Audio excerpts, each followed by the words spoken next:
Following that fellow with all the jack, whatever it is. Actually, I had a talk here, and it's a very elaborate talk. I think you people would have enjoyed it, but I'm going to tear it up. And Dom actually gave me most of the things I'd like to say. Incidentally, Dom DiMaggio is the only man that ever caught a home run. And I remember a game played in Havana, Don, when Lombardi, our big catcher with the Cincinnati Red, hit a ball about 650 feet. And when he hit the ball, I said, there's another home run. But Dom faded back and caught the ball rather easily, I thought. And that was your first year up, and looked to me like you're a pretty good outfielder and might stay. Dom mentioned Sam Chapman. Sam came up to the A's in 1938. He was an All-American halfback at the University of California at Los Angeles, and was a big guy, about 6'2", and probably 195 pounds or something like that. And Mr. Mack called me aside one day before a ball game, and he said, Bill, he said, we've got a very good prospect coming up from California. He said, I would very much appreciate it if you would let me room Sam Chapman with you, because I'd like to get him started off right. I said, I'll be happy to do whatever I could. Now, in one of the early road trips, we stopped at a hotel about 4 blocks off of Broadway on 42nd Street. I don't remember the name of the hotel. But on the way up to a movie one night after dinner, the crowd was coming against us. We were going up toward Broadway, and the crowd was moving here. And the people in New York all shoving and rushing in, big crowd. And Sam looked at me and said, I'm getting a little bit tired of this thing. So after another insolent move on the part of the New Yorker, he started cracking him with his shoulder, a big guy like that. And so he hit the first one and he bounced off his shoulder, and Sam went on down the street, and I looked back, and the fellow was just astounded that he'd be treated so. Sam Chapman didn't need any introduction or help from me, I can assure you. Now, Sam was put into the lineup. This really is a commentary on Mr. Mack, the patience that he had.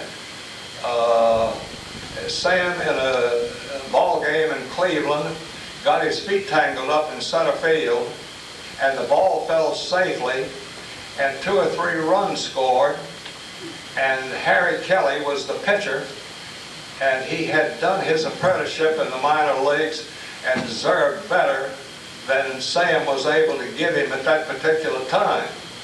And when Harry Kelly came in off the mound, he took his glove and he threw it up against the back of the dugout, and then he began a tirade, ugly, interspersed with oaths.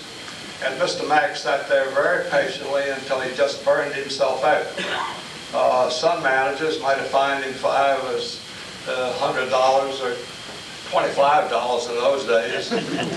But Mr. Mack was a very patient gentleman. Now, Don mentioned Dario Lodajani.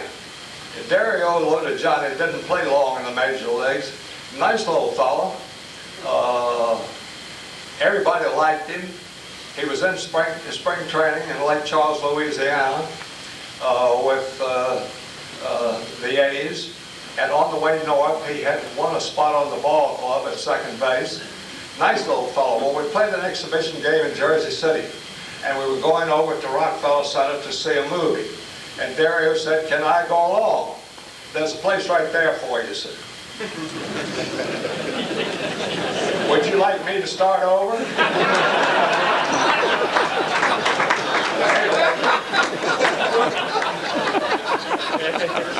Anyway, Dario said, can I go along with you? Well, we said, sure, glad to have you. And we were glad to have you. Well, when we got to Rockefeller Center, they told us that the only tickets available were seats up on the 3rd floor. And we went up in the elevator, and it was all dark in the house, and it remained dark for a few minutes until the stage show came on. And then when the stage show came on and the place lit up, there was this dead silence, for a few minutes, and then Dario Lou to Johnny says, "Geez," he says, "look at the place." He says, "There ain't nothing like this in Frisco." And everybody in the audience just laughed. They enjoyed that so much. I'm going to get away from the athletics for just a second. We're in a pennant race in Cincinnati. We eventually won it and won the World Series. But just before the World Series came up, we were hit by several tragedies. We lost our second baseman in the dugout. The lid of an iron water cooler was on top of a piece of ice, and it slid off of that ice and fell across the toe of our second baseman. Now, Lonnie Fry was a very good ball player and a very integral part of the Cincinnati Reds. We had already lost Hirschberger, our second string catcher. He'd cut his throat and bled to death over a bathtub in the Copeland Plaza Hotel. And we had lost our catcher to a sprained ankle. So we faced the World Series in 2 weeks, rather shortchanged. We had a utility infielder on the ball club that I am quite sure felt that he was superior to any of the people that were playing in the lineup. He felt that he was a little bit better than me, and he probably was. He felt he was a little bit better than Billy Myers, and he probably was. And he felt he was better than Lonnie Fry. Unfortunately, you don't make those decisions as to when you play and to where you play and to how you play. The manager does that, and you have to listen to what the manager has to say. But I noticed what he was doing. You notice these things sitting on a bench in the ball club while you're having batting practice. This utility infielder would get out with the outfield, and with the pitchers, where the coaches hit fungo flies, the next thing he'd run from right field to center field, from center field to left field, back again. And he went out there with the outfielders all the time. Now, when this accident happened to Fry, he was put in at second base. Did a marvelously good job. He fielded flawlessly. He chopped in with some timely hits, and he was instrumental in winning a world championship for the Cincinnati Reds. Eddie Juice, where are you?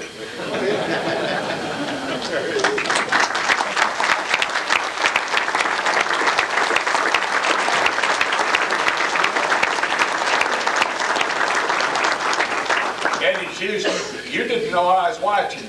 Well, I was watching. I noticed what you were doing. So was McKechnie watching me. So was McKechnie. Come on up here. You can come up here and help me make this talk. No, You don't begin to realize how much pressure there is on you in a World Series. And that pressure is infused not so much by the enormity of the occasion or what the sports writers will say about you if you make an error, but it's incidents like this that kind of impress you and make you want to do better for the people in the community where you're playing. You go into a filling station and you get some gas, and the guy pumping the gas in your tank will get down on his hands and knees when he sees who you are, and he'll put his hands up there and lift his eyes up to God and say, "Please, God, let them win today." And it's a lot of... I want to say something about Jimmy Fox. Jimmy came over to the Red Sox in about 1935. I think the dates aren't important. There's a green wall in the left field thing at Fenway Field, and Jimmy used to hit that ball off the left field wall, and he'd pull up at first base safely. And I used to get on him about that. I'd say, "Jimmy, you can help this team a lot." I said, "You can run." I said, "That ball goes off that left field wall, and you ought to be sliding into second." And he'd say, "Oh, Bill, He said, you know I'm not as fast as you are. I said, you hump it and get into that second base on balls hit off that wall. So we had a field day at the end of the year with the Yankees.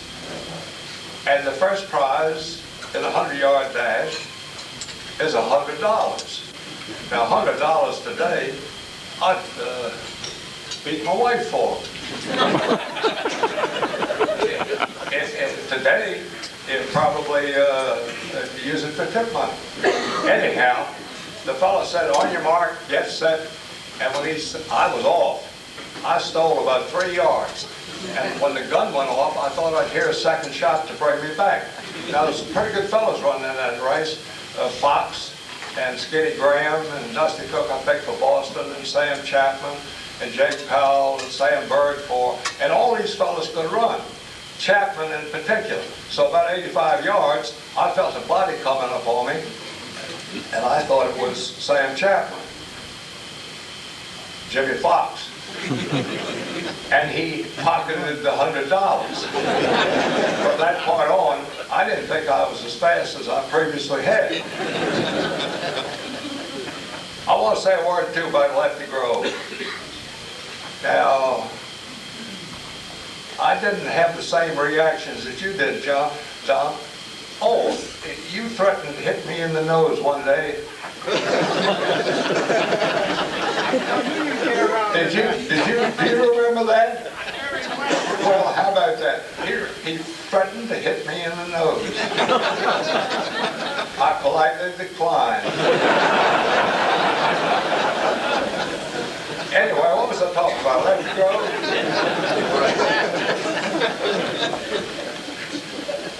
Ira Thomas told this story on Lefty Grove. He went up to Lana Comey to sign Lefty. And Lana Comey, you never heard of it. It's about 15 to 20 miles, a little bit north and west of Cumberland, Maryland, up in the mountains. And he got there at about dusk, knocked at the door where he'd been directed to, where Lefty Grove lived with his mother. And she informed Ira Thomas that Lefty was out up the railroad tracks a bit hunting squirrels. So she said, you walk up the track and you'll find him coming down the track about now, because he can't see to hunt for squirrels anymore. So Ira Thomas walked up the track, he was scout for the A's, and Grove was coming down, and he had about a half a dozen squirrels with the tails tied under his belt. Had no gun. And Ira Thomas introduced himself, and he asked, where's your gun? And Lefty said, don't use no gun. And said, well, how do you kill the squirrels? He said, I kill them with rocks. He says, you what? And he said, give me a demonstration. So Lefty reached in his pocket, pulled out a nice round stone, and broke an insulator on a telegraph pole about 60 feet distant. And Ira Thomas looked at him in amazement. He said, well, I thought you were left-handed. He says, I am, but if I throw it at them left-handed, I'll tear them all up.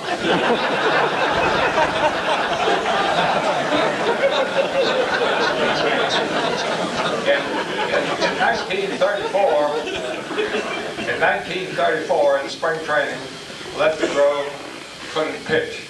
He had a sore arm. And the longer spring training came, you're watching, how long have I talked to him? 5 minutes. 5 minutes? Anyhow, Lefty couldn't do any pitching, but he did run. He kept his legs in shape, and he kept his wind in shape, and but he was despondent, and he was determined that he was through and was going back to the mountains and give up baseball. And Phil Troy, the traveling secretary, prevailed upon him to go to Massachusetts General Hospital in Boston and have a thorough examination. They had wisdom teeth that were poisoning his system, and that was what caused the pain in the arm. So they extracted the wisdom teeth, and Lefty began to work out and began to pitch some. Well, they started him. Bucky Harris was the manager. This is 1934, and he started him in a game in Detroit, and in about, maybe the 5th or 6th inning, he struck out a batter, and Rick Farrell, the catcher, threw the ball to me at third base and go to shortstop, so around the horn. And when the ball came to me, I noticed that it had blood all over it. And so instead of throwing the ball to the shortstop, I walked into lefty and I said, "Where'd the blood come from?" He said, "Give me the ball." And I said, "Where'd the blood come from?" "Give me the ball." And I looked at his finger. This finger was all raw. And the skin had come off of the thing. He was pitching off of the epidermis of the dermis, whichever was on the skin. And there's a guy out there doing a yeoman-like job in pain on every pitch. It took a lot of guts. He said, "Give me the ball and get your ass back to third base." I went. I'd like to say a word or two about Mr. Mack. He was one of the most thoughtful, gracious, kindly gentleman I ever met. I never, in any instance, ever heard him bawl out a ball player in front of any other ball player. If you made a mistake, and sometimes these things happen, he would ask the clubhouse boy if he could have the presence of your company the next day in his office. And when he showed up in the office, he demonstrated what you had done that was wrong, and then he demonstrated how he would have done it. And then he said in a very kindly voice, "If that play comes up again, would you mind doing it my way?" Well, since the guy was paying us the money, it behooved us to do it his way.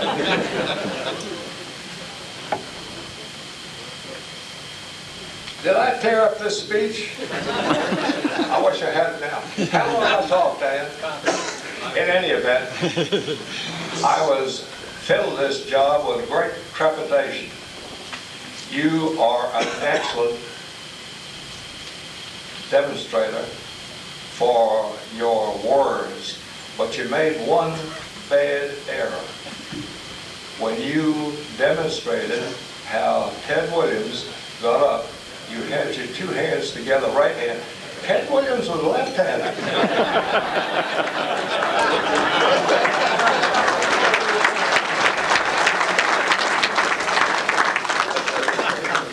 I'd like to wind this up. I'm very impressed with all of you people. I've had a good time up here.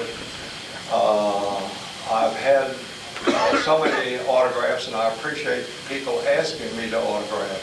I thank you very much. There's a nice spirit in this group. I'd like to wind up this little talk and to bring some unity in here as to what it's all about. I read a little poem. One time I was going over to make a talk when I was with the A's, and as I went to make the talk over in Jersey somewhere, I read in this paper this little poem, and it very much impressed me. And I'd like to give you the benefit of it right now. My little lad, unwillingly, went trudging off to his short bed. "I'm wide awake as I can be," he told me, shaking his bright head. But as he settled down at last with thought of story and of rhyme, "Daddy," in a small voice he asked, "could you spare me a little time? Spare time to him who is the beat of my own heart within my breast?" I knelt beside my winsome sweet and watched him drifting off to rest. Too soon he will be grown, and I pray as the bells of evening chime that he will sometimes think of me and pay me just a little time. Thank you, gentlemen.